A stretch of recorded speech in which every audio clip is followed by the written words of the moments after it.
Hello everybody, welcome back. Sorry there hasn't been many videos. Again, I have a lot on my plate. When I gotta go to my fiance's house. Have a fun day. The videos I will probably be reacting to on her channel. Here, there's one of them, there's the other one good quality, one bad quality, but as you can hear, I don't know which ones I'm going to be reacting to first. Or what I'm going to be reacting to off of her channel, but it's going to be a few things. Let's get started with this stage video.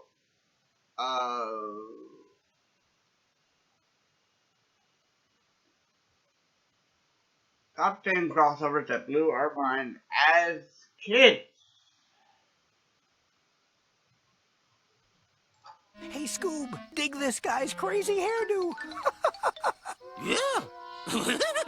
Welcome to Watch Mojo, and today we're counting down our picks for the top 10 crossovers that made our childhood. Well, Eliza, as dog is my witness, I'll never lose my babies again! For this list, we'll be looking at the most exciting times characters from different media met and blew our young minds. If you had a crossover that hit you right in the feels growing up, let us know in the comments below. Number 10, Phineas and Ferb Mission Marvel, Phineas and Ferb and Marvel franchise. The sheer hilarity of Phineas and Ferb, combined with the fact that Disney owns a staggering number of intellectual properties, means that this beloved cartoon is prime for some fun crossovers. I am Red Skull. Yes, you are. You know, you really should use sunblock. You're burned down to the bone. The show once inserted the brothers into the plot of Star Wars, where they followed their own story as the events of A New Hope played out. Oh, wow. Can you sense that with the Force? No, I can see them. They're right over there. Still, what could top the time they met Earth's mightiest heroes? Kids who grew up loving both superheroes and Phineas and Ferb got to see the likes of Spider-Man, Iron Man, Thor, and the Hulk team up with the kids to fight evil. Perhaps even more fun was Dr. Doofenshmirtz teaming up with the Marvel villains. When we're out together, wreaking havoc, the fun just never ends. Number 9, Hercules and the Arabian Night, Hercules and Aladdin. Those who grew up during the 90s had the fortune of living through one of the greatest periods of animation of all time, commonly known as the Disney Renaissance. If I'm being honest here, I'll always take Robin Williams, Genie over Will Smith as Genie. No doubt about it. I'm sorry, Will Smith is good and the actor, don't get me wrong, but I don't think he will ever top Robin Williams. If you want to disagree, feel free to in the comments. That's your opinion. You're entitled to that. You're free to that. I would like to hear your opinion. What's your favorite Genie? Don't get me wrong. You like Will Smith more? Cool. But that's just my personal thought. This is impossible! You can't be alive! You'd have to be a god? Both 90s classics Aladdin and Hercules even got TV spin-offs. I promised the Sultan I'd keep the prince happy. Despite the shows not being on at the same time, they shared a setting and a mythologically inspired past. Thanks to some meddling from Jafar and Hades, Aladdin and Herc battled each other at first, but eventually realized the ruse and teamed up. The episode's finale also saw that pair playing off each other's strengths to defeat the dastardly duo of Disney villains. I'll take that. Herc, care to do the honors? Gladly! Number 8, Crisis on Infinite Earths, Supergirl, Batwoman, The Flash, Arrow, and Legends of Tomorrow. Starting with Arrow, the CW saw a number of shows based on iconic DC characters. Much like the comics that inspired them, crossover events between shows were commonplace. Wouldn't Green Arrow be better named as the Quiver? Because arrows go in the quiver. Like the Batman has the Batcave, Superman has his solitary cave or whatever it's called, the Cave of Solitude, you know. Yeah, that and whatnot, but it'd be good. Green Arrow was named the Quiver or had that where his place is called, especially because again, it would make more sense where the green arrows come from. Like, they don't come from a cave. With the multiverse, every existence multiplied by possibility. Those annual crossovers grew in scope until the most ambitious of them all, Crisis on Infinite Earths. Heroes fought to protect the destruction of all realities with an event that crossed 5 separate series, featured dozens of heroes, and took place across 2 calendar years. Even in the darkest times, hope cuts through. While those that grew up with the Arrowverse were the prime audience for the audacious collaboration, the inner child of almost every generation was awoken with the event. Supergirl. John? I know you must be confused. I was too. But it happened. Cameos included Burt Ward's Robin, as well as characters from the likes of Smallville, the 90s Flash, Lucifer, and even the often forgotten Birds of Prey. Number 7. That's So Sweet Life of Hannah Montana. That's So Raven, The Sweet Life of Zack and Cody, and Hannah Montana. The brilliant thing about this crossover is that each episode served as its own individual story, but also functioned perfectly as one part of the whole. The episodes were at one point bundled together as a TV movie too. All 3 episodes feature the Tipton Inn from Sweet Life. Woo! Swanky! Oh, thank you. We take pride in our swank. Raven arrives first, under a pseudonym of course, and eventually gets into mayhem with the twins. Later, the Hannah Montana checks in, and yet more chaos ensues.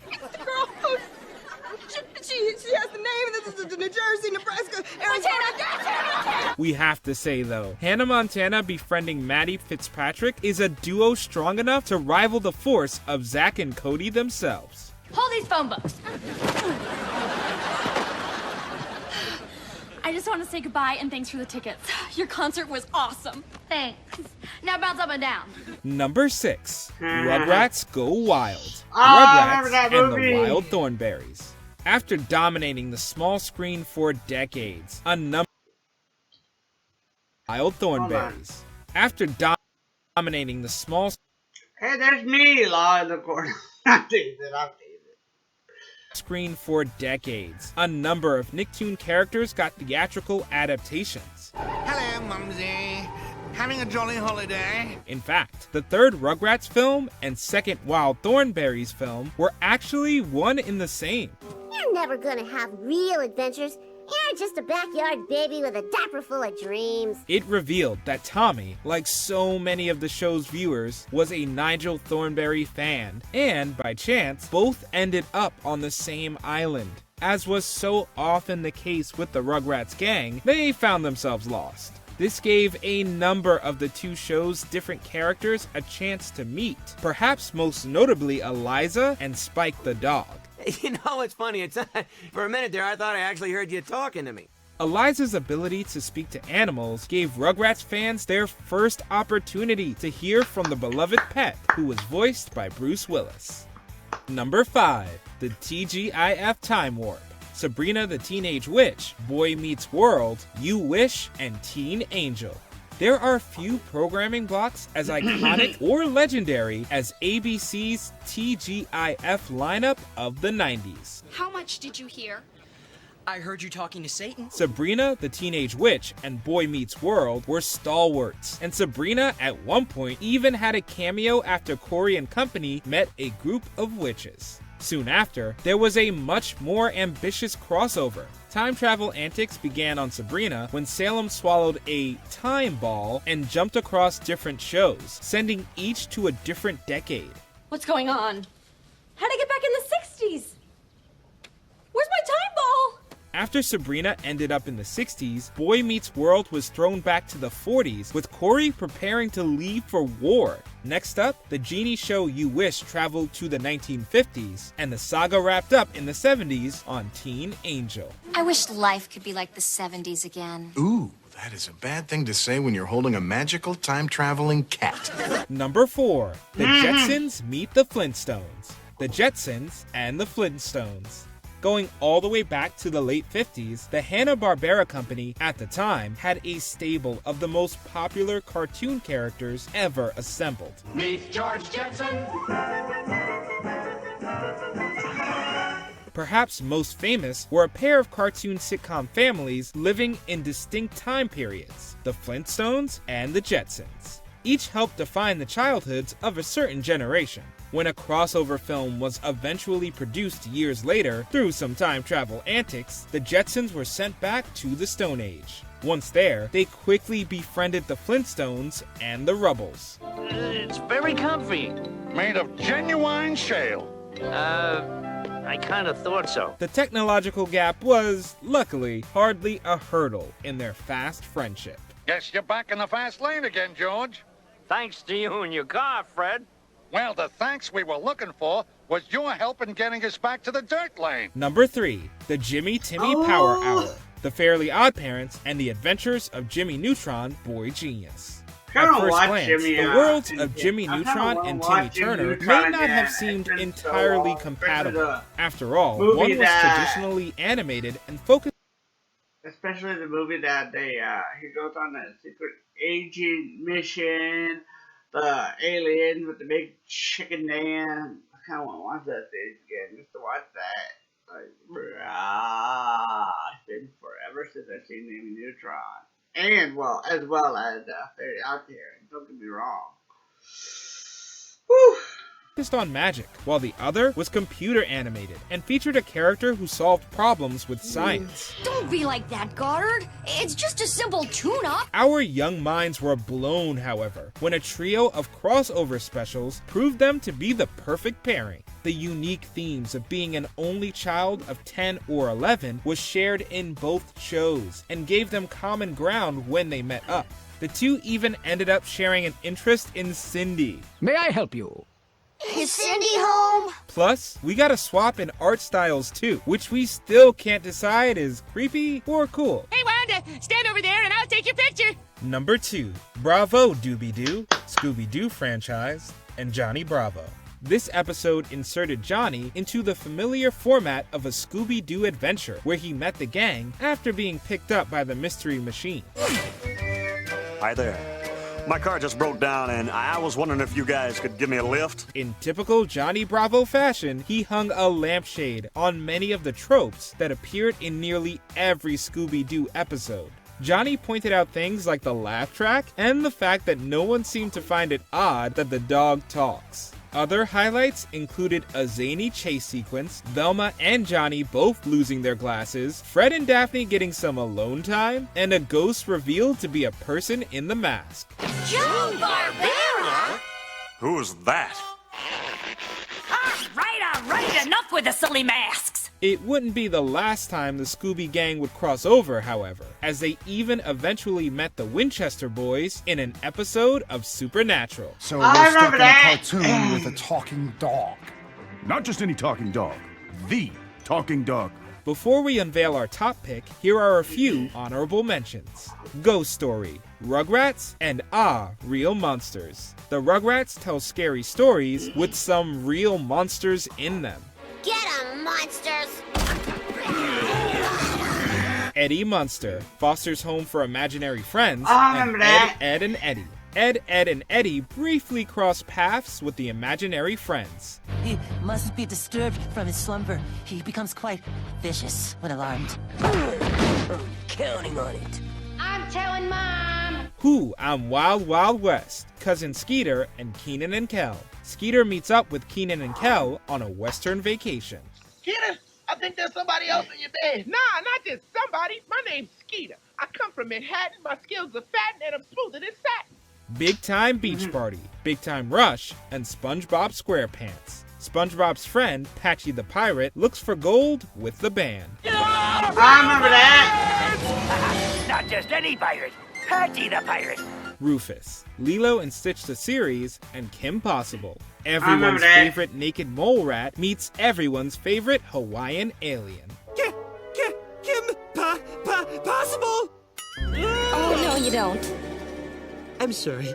I get a little excited around, the remarkable. Before we continue, be sure to subscribe to our channel and ring the bell to get notified about our latest videos. You have the option to be notified for occasional videos or all of them. If you're on your phone, make sure you go into your settings and switch on notifications. Number 1. Forever Red. Power Rangers franchise. Yeah. Each team of Power the Power Rangers. Rangers had their own unique powers and style, but one constant was the leader in red. Who is that? That's Tommy, the Red Zeo Power Ranger. Rest in peace, He's Tommy. a legend.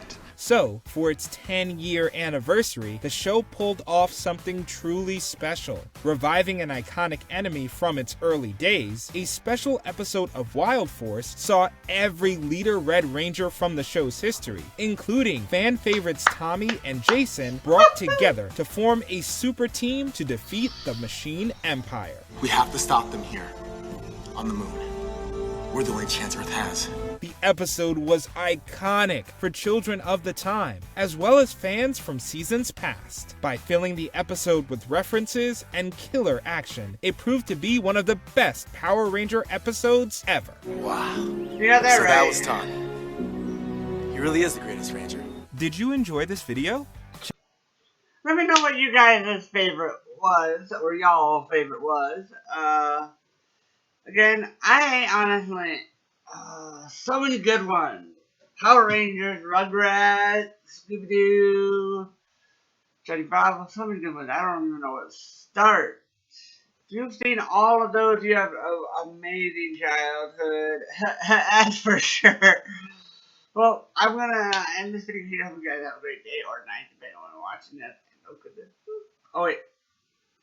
I am an autopilot to the main channel. I'll see you guys in the next video.